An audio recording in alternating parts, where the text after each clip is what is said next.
as Shedeur Sanders making some change at the line with a Gage really close to him here. It's going to look over, and wow, that is a nice way to find the speed demon, man. Him and Isaiah Bond.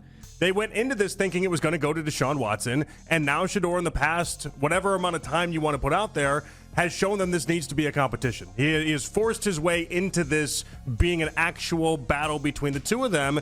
Shedeur Sanders did not walk into Brown's mandatory minicamp looking like a rookie trying to survive. He walked in like a quarterback trying to take control of the conversation. And on the first day, when Cleveland finally got everybody back in the building, the most important thing was not just that Shedeur got first-team reps, it was what he did with them. The deep ball was alive, the timing looked sharp, and the connection with his receivers looked a lot more real than some people expected. That is why this minicamp reaction matters. This was not just another practice clip getting overhyped by fans. This was the first real look at how Todd Monken wanted to structure the quarterback reps, and Shedeur Sanders was the one leading the first-team offense. Now, to be fair, Monken later made it clear that Deshaun Watson would get his turn with the ones on the next day, and the two quarterbacks would split reps after that, so nobody should pretend the competition is officially over. But when Shedeur gets the first crack and starts pushing the ball downfield with confidence, people are going to talk. And they should talk, because for weeks, the Browns' quarterback conversation has been full of mixed messages. Some people said Deshaun Watson still had the lead because of his experience, contract, and veteran status. Others believed Shedeur was gaining ground because he looked more comfortable in the offense than expected. Then there was Dillon Gabriel, who has slowly faded into the background as the real battle has started to look like Watson versus Shedeur. So when minicamp opened and Shedeur ran with the first team, that immediately raised the temperature. Shedeur was running a lot of, look, this is the conversation I had with you. So we know Todd Monken has been open about having a very athletic quarterback, and Todd Monken opened up when he first got to the Browns and said he was surprised at how athletic Shedeur Sanders was. So are you guys surprised, and what do y'all think about Shedeur taking some, straight up running back runs? Now, I think at some point Tommy Rees gave him like a read option. He was shaking Bills players and stuff. Like, he can wiggle a little bit now. The headline is the deep ball accuracy, and that is where Shedeur really grabbed attention. He was not just checking the ball down, he was letting it rip. One of the big early moments came with Isaiah Bond, where Shedeur found him deep and showed the kind of placement that makes people stop and rewind the clip. Bond looks smooth, fast, and comfortable, and the connection between him and Shedeur already seems natural. That matters because deep ball chemistry is not only about arm strength, it is about trust, timing, and knowing where your guy is going to be. That connection with Isaiah Bond might become one of the most important stories of Brown's camp. Shedeur and Bond look like they already have a feel for each other. Bond has the speed to threaten defenses vertically, and Shedeur has the willingness to give him chances downfield.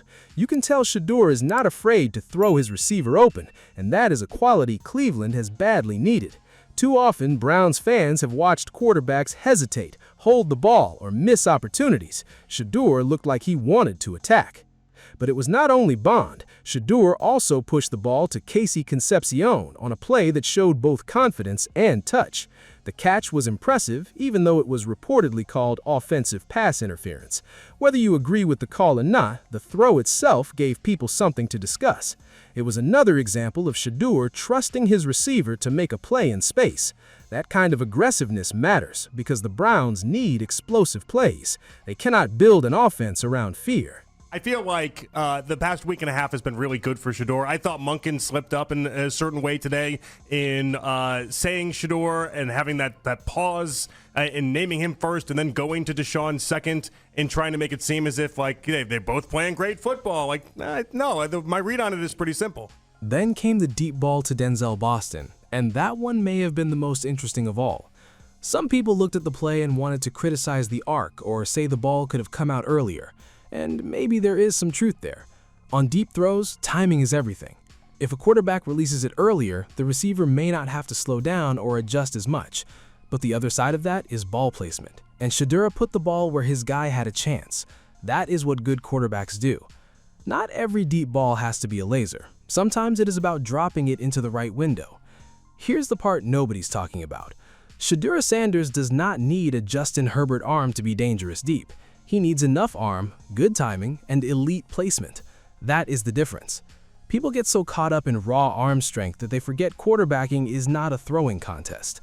The ball has to arrive where the receiver can make a play and where the defender cannot. On some of those deep throws, Shedeur showed he understands that. He may not have the biggest arm in the league, but he knows how to throw his receiver a catchable ball. That is why the Denzel Boston connection deserves attention. Boston looks like a player who can climb the ladder and make contested catches near the sideline. If Shedeur trusts him, that can become a real weapon. Every young quarterback needs receivers who make him right even when the throw is not perfect. Boston gave Shedeur that kind of help. And if that chemistry keeps growing, the Browns may have another young receiver forcing his way into the conversation. I don't know, and I think they're cooking the books on the other touchdown. All I know is that Shedeur doing what he needs to do. He's QB1 right now as it stands. He went into the weekend with the lead. He came out starting. We'll see. Hey, we got 2 more days of minicamp. Todd Monken is talking right now. He said he's not naming a QB1. The deep balls were exciting, but the short and intermediate game may have been even more important. The timing looked clean. Shedeur was getting the ball out quickly. He was making calls at the line.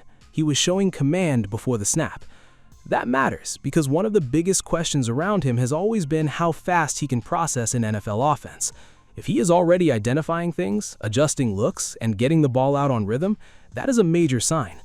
The efficiency number is the one that really jumps out. 25 completions on 30 attempts with the first team. That means the ball was mostly where it needed to be. The offense was functioning. He was not just throwing prayers downfield, he was operating. Now, of course, this is minicamp, no pads, no real pass rush. Nobody should crown a quarterback in June. But if Watson had gone 25 for 30 with the first team and hit multiple deep throws, everybody would be celebrating. So the standard has to be fair. If Shedeur looks good, say he looked good. This is where it gets dangerous. If Shedeur keeps stacking efficient days with explosive throws, Monken cannot simply hand the job to Watson without the fan base exploding. Watson has the contract, the experience, and the veteran path, but Shedeur has the momentum, the upside, and the energy. If the young quarterback keeps making plays, the Browns have to treat this like a real competition. Anything less will look political. Here's the part nobody's talking about. Watson also had a deep ball to Tylan Wallace that looked good, but he also had a rough moment with a pass that turned into an interception, and that is exactly the kind of play that fuels the Shedeur argument. The issue with Watson in Cleveland has never been whether he can flash. The issue is consistency. Can he avoid the ugly plays? Can he process fast enough? If the answer stays unclear, Shedeur's chances grow every single day. Shedeur is not backing down. He is not playing scared. He is processing faster than critics expected and attacking downfield with confidence. Most importantly, he is making the Browns' quarterback decision harder. And for a rookie trying to win a job, that is exactly the first step. The question Browns fans are about to argue every single day is simple. Is Shedeur Sanders just flashing in minicamp? Or is he already forcing his way toward QB1?